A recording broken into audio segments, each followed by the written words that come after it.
मित्रों, अभी हमारे रक्षा मंत्री ने तेजस मार्क 1A का उद्घाटन किया था। इस पर कमर चीमा जो पाकिस्तानी प्रोपेगेंडिस्ट है, उसने इस पर वीडियो बनाया और अपनी तरफ से उसने पूरी कोशिश की कि तेजस के बारे में प्रोपेगेंडा करने के लिए कि इसके तो 64% पार्ट्स ही इंडिजीनियस है, बाकी 36% पार्ट्स है वो सारे इंपोर्टेड है। वो माल कभी भी रुक सकता है, वो पार्ट्स कभी भी रुक सकते हैं। इसकी असेंबली लाइन अभी तीसरी का उद्घाटन किया है। इसका प्रोडक्शन बहुत कम है और जब हमने राफेल को भी कुछ नहीं समझा तो तेजस हमारा क्या बिगाड़ देगा, इत्यादि इत्यादि इसने बकवास किया। इसकी कॉस्ट पर भी प्रश्न उठाए हैं। तो आज अब ये वीडियो तेजस के बारे में पूरी जानकारी देने के लिए मैं बना रहा हूँ, क्योंकि मैं इंजीनियरिंग का विद्यार्थी रहा हूँ।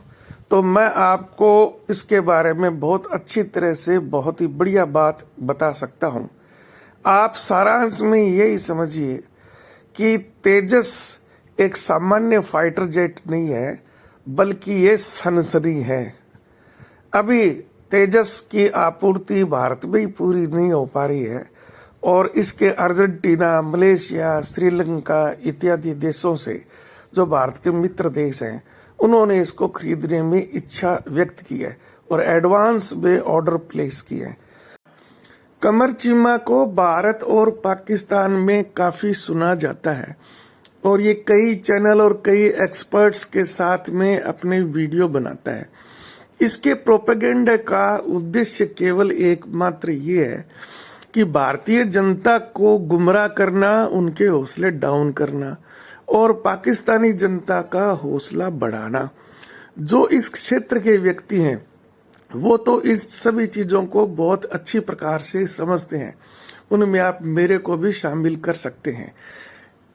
कमर चीमा को टेक्नोलॉजी इत्यादि के बारे में कोई जानकारी नहीं है। ये थोड़ी बहुत इधर उधर से जानकारी, डाटा इकट्ठा करता है और फिर अपनी मानसिकता के हिसाब से उसको प्रोपेगेट करता है।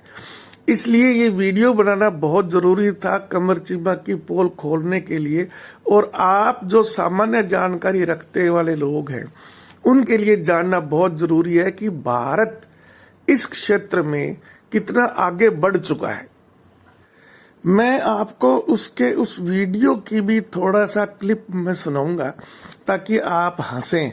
लेकिन पहले हम आपको ये बताएंगे कि भारत में एयर पावर पर क्या प्रोग्राम चल रहा है।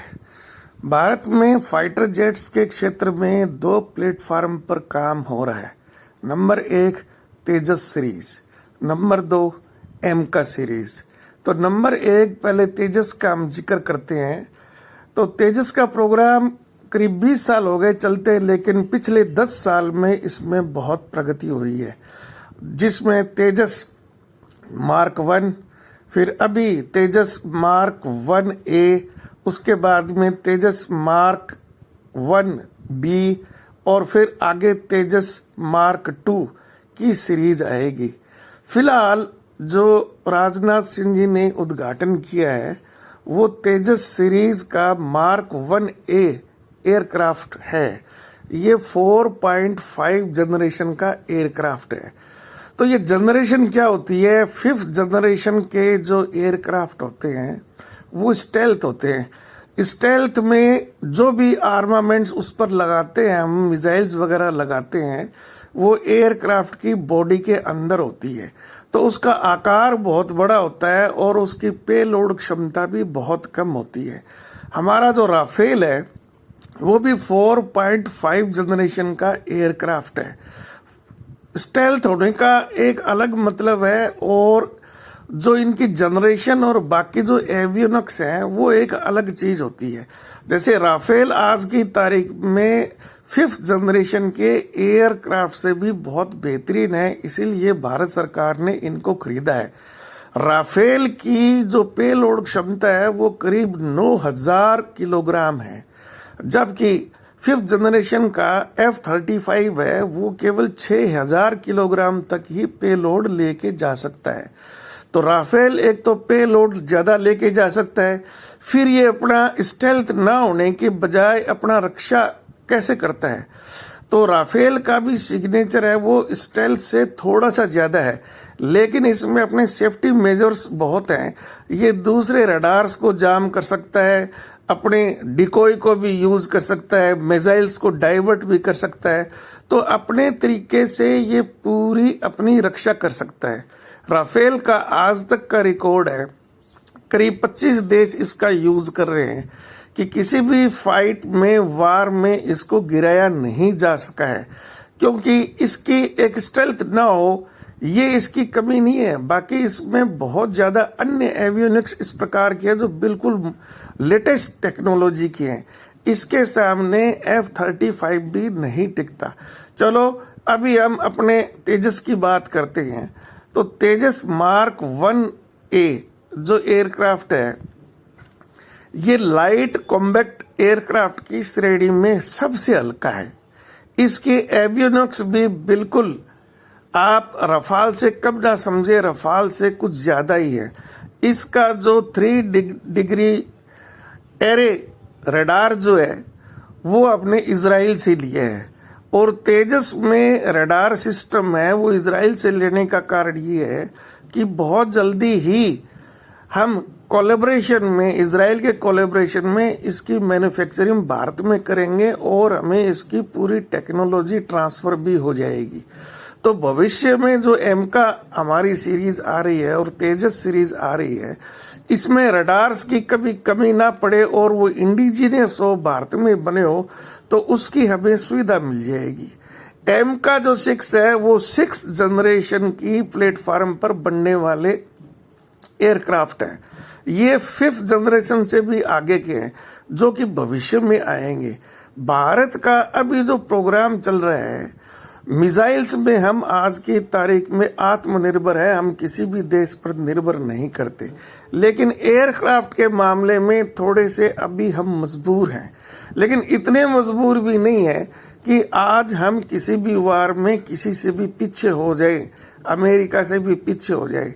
इसके लिए हम जो कमी पूर्ति है उसके लिए हम राफेल भी और खरीद रहे हैं, और 5th जनरेशन के एयरक्राफ्ट्स के लिए हम Su-57 से भी रशिया से हमारी बात पक्की हो गई है, और भविष्य में आगे हमें और किसी एयरक्राफ्ट की इतनी जल्दी आवश्यकता नहीं रहेगी। भविष्य में भारत सभी एयरक्राफ्ट अपने खुद के प्लेटफॉर्म पर बनाएगा। राफेल में और तेजस में क्या कंपैरिजन है, दोनों सेम टेक्निक के हैं, सेम इनकी एवियोनिक्स है, लेकिन राफेल एक बहुत बड़ा विमान है, वो 9000 किलोग्राम की कैपेसिटी के लोड उठा सकता है, वो न्यूक्लियर आर्मामेंट्स भी कैरी कर सकता है। तेजस 1A ये अभी उस लेवल का नहीं है। इसको फिलहाल डॉग फाइट में कंपेटेबल बनाने के लिए, और जो बड़े हवाई जहाज हमारे जैसे सुखोई है या क्या नाम राफेल है या आने वाले जो Su-57 है, उनकी एयर वार में रक्षा के लिए इसका उपयोग होगा, क्योंकि ये बहुत ही हल्का लड़ाकू विमान है, अपनी मैन्योवरिंग बहुत जल्दी कर सकता है। अभी इसमें हम अपने भारत में निर्मित अस्त्र-1 मिसाइल का उपयोग करेंगे, तो उसको इंटीग्रेट करने में और उसकी उपलब्धता पर हमें कोई परेशानी नहीं है। जल्दी ही हम अस्त्र-2 भी इसमें उपयोग करेंगे, जो बियॉन्ड विजुअल रेंज 200 किलोमीटर तक वार करता है। अस्त्र-1 फिलहाल 100 किलोमीटर तक वार करती है। भविष्य में तेजस 2 जो सीरीज आएगी उसमें हम भारी मिसाइल्स, बड़ी मिसाइल्स जैसे कि हमारी ब्रह्मोस मिसाइल्स हैं या अन्य न्यूक्लियर वार हेड ले जाने वाली मिसाइल्स हैं, उनको भी हम बहुत आसानी से इंटीग्रेट कर सकते हैं। हमें किसी की टेक्नोलॉजी पर निर्भर रहने की जरूरत नहीं पड़ेगी। फिलहाल हमारे सामने एयर पावर में सबसे बड़ी जो समस्या है वो फाइटर जेट के इंजन्स के लिए।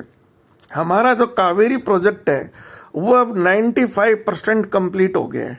जब वो 100% हो जाएगा तो भारत के किसी भी फाइटर जेट में लगाने के लिए हमारा खुद का बना हुआ कावेरी इंजन हमारे पास होगा, हमें किस पर निर्भर नहीं रहने की जरूरत है। फिलहाल हम काम चलाने के लिए तेजस में दुनिया का बेहतरीन इस कैटेगरी का जो इंजन है GE404, ये अब अमेरिका से इंपोर्ट कर रहे हैं। और हमारी डीलिंग है वो सेफ्रॉन जो फ्रांस की कंपनी है उससे भी हो गई है। वो फिलहाल हम भारत के कोलेब्रेशन में भारत में ही सेफ्रॉन नाम के इंजन बनाएंगे जो कि 404 से काफी बढ़िया तकनीक और बहुत पावरफुल है। भविष्य में हम अपने सेफ्रॉन इंजन को ही उपयोग में लाएंगे और हम उसको इस हद तक डेवलप कर लेंगे क्योंकि उसकी सारी टेक्नोलॉजी अपने भारत की है कि वो बड़े से बड़ा विमान जिसको बम्बर श्रेणी का बोलते हैं, जैसे B-52 है, रूस के पास बम्बर श्रेणी के विमान है, उस श्रेणी के विमान बनाने के लिए भी वो इंजन हमारे पास होगा, खुद का भारत में निर्मित।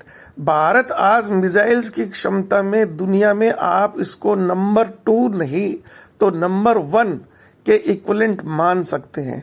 तो फिलहाल हमें किसी भी प्रकार की कोई ऐसी परिस्थिति उत्पन्न होती है तो हमें बहुत ज्यादा किसी ऐसे एयरक्राफ्ट्स की जरूरत नहीं है जिनको हम तुरंत फ्रंट में बाहर से खरीद कर हम एयरफोर्स में उपयोग करें।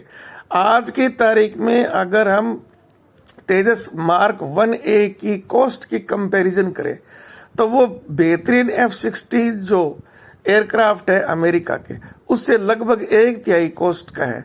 अभी राजनाथ सिंह जी ने हमारी तीसरी असेंबली लाइन का उद्घाटन किया है। असेंबली लाइन जैसे जैसे बढ़ती जाएगी तेजस के निर्माण में भी उसी प्रकार से प्रगति होती जाएगी और तेजस की कॉस्ट भी हमें कम पड़नी शुरू हो जाएगी। अभी भारत में तेजस की 2 स्क्वाड्रन है, हमने MiG-21 को पूरी तरह से रिप्लेस कर दिया है। इसमें तेजस मार्क 1A की सीरीज अभी इंडक्ट हुई है। पहले हमारे पास केवल तेजस मार्क 1 के ही 2 स्क्वाड्रन है। भारतीय एयरफोर्स ने अभी इस तेजस मार्क 1A के 80 एयरक्राफ्ट्स का ऑर्डर दे रखा है और इसकी हमें 18 स्क्वाड्रन बनानी है जिसमें सारे तेजस सीरीज के एयरक्राफ्ट होंगे, वो सभी भारत में निर्मित होंगे। तो हमारी पूरी एयरफोर्स है वो स्वयं निर्मित भारत में निर्मित हवाई जहाज या एयरक्राफ्ट का उपयोग करेंगे। हमें किसी भी देश की कोई टेक्नोलॉजी पर निर्भर रहने की आवश्यकता नहीं होगी। तो जैसे जैसे भारत में निर्मित होंगे उतने ये सस्ते भी पड़ेंगे, पैसों की बचत होगी, भारत का इनमें निर्माण होगा। बेशक सैफ्रॉन का हो, चाहे कावेरी का हो, चाहे GE414 का हो, हमारे यहाँ लेबर बढ़ेगी, लोगों को काम मिलेगा, भारत का डेवलपमेंट होगा, जॉब बढ़ेगी। तो इस प्रकार से जो कमर चिम्मा प्रोपेगेंडा कर रहा है वो पूरी तरह से झूठ है। उसको किसी चीज की नॉलेज नहीं है। वो ऐसे ही केवल भारतीयों का जो कम जानकारी रखते हैं उनका हौसला डाउन करने की कोशिश करता है। आज की तारीख में इस प्रकार के जितने भी प्रोपेगेंडिस्ट हैं उनमें कुछ भारत में भी हैं। जो पढ़े लिखे लोग हैं, समझदार हैं, राष्ट्रवादी है, वो सभी इस बात की हकीकत को अच्छी प्रकार से समझते हैं और ऐसों को कोई भी भाव नहीं देते हैं। तो हमारा इस वीडियो का उद्देश्य यही है कि आपको पूर्ण विश्वास होना चाहिए और आप जितनी अधिक जानकारी लेंगे उतना ही आपका कॉन्फिडेंस बढ़ेगा और हम सभी लोगों को फायदा होगा। अब उस प्रोपेगेंडिस्ट की थोड़ी सी क्लिप सुनिए और आपको हंसी आएगी कि इसकी नॉलेज किस तरह की है। जो 2 स्क्वाड्रन जो हैं MiG-21 जेट्स के जो कि फेज अवे हो गए थे, अब इंडिया की जो एयरफोर्स कॉम्बैट फ्लीट है वो कम होता जा रहा है। So India needs more jets. तो लगता ये है कि इंडिया की जो सेल्फ रिलायंस है डिफेंस मैन्युफैक्चरिंग में, इंडिया उस पर काम कर रहा है बड़ी तेजी से। बट द क्वेश्चन रिमेन्स कि ये कितनी इफेक्टिव सेल्फ रिलायंस है। अगर इंडिया ने 4.5 जनरेशन फाइटर जेट्स जो कि राफेल लिए हैं एंड वो काम नहीं कर सके तो ये क्या काम करेंगे। अब इंडियन एयरफोर्स जो है उन्होंने 40 तेजस फाइट जो जेट्स हैं वो ऑर्डर किए थे, किसी बाहर ऑर्डर नहीं किए, हिंदुस्तान एरोनॉटिक्स लिमिटेड में। और अब देखना ये है कि इसके अलावा भी सुना है 83 जेट्स इनको और चाहिए। तो इसमें अगर आप देखें कि ये एक बड़े पैमाने पे और ये सारी डिलीवरीज जो हैं इनकी टोटल इनको 180 चाहिए, 83 के इन्होंने ऑर्डर दिए हुए हैं। 2034 तक ये कह रहे हैं कि हम इसको कर लेंगे, 2034 तक। सो इट मीन्स के 10 साल कह रहे हैं तो ये हो रहा है। बहरहाल ये क्या है, ये जेट क्या है, और इसके ऊपर थोड़ी बात कर लेते हैं। बहुत पैसा लगा रहे हैं यार, ये बहुत पैसा लगा रहे हैं, इतना पैसा लगाते हैं, इतना पैसा लगाते हैं, वन कैन अंडरस्टैंड कि ये क्या है। सो मुझे ये लगता है कि ये जो एक तो इलेक्ट्रॉनिक वॉरफेयर है, दूसरा बियॉन्ड विजुअल रेंज, ठीक है जी, कैपेबिलिटी है, वो अब ये सारी चीज़ें दे आर देयर, ठीक है जी। दैट्स व्हाट आई अंडरस्टैंड, ठीक है जी। मुझे नहीं लगता, I don't see this, I don't think so कि ये क्या इंडिया जो पैसा लगा रहा है, ये पैसा जो है वो वाकई ही वो जिसे कहते हैं ना, इनके पर्पसेस पूरे करेगा। वीडियो को लाइक कीजिए, शेयर कीजिए, सब्सक्राइब कीजिए। धन्यवाद।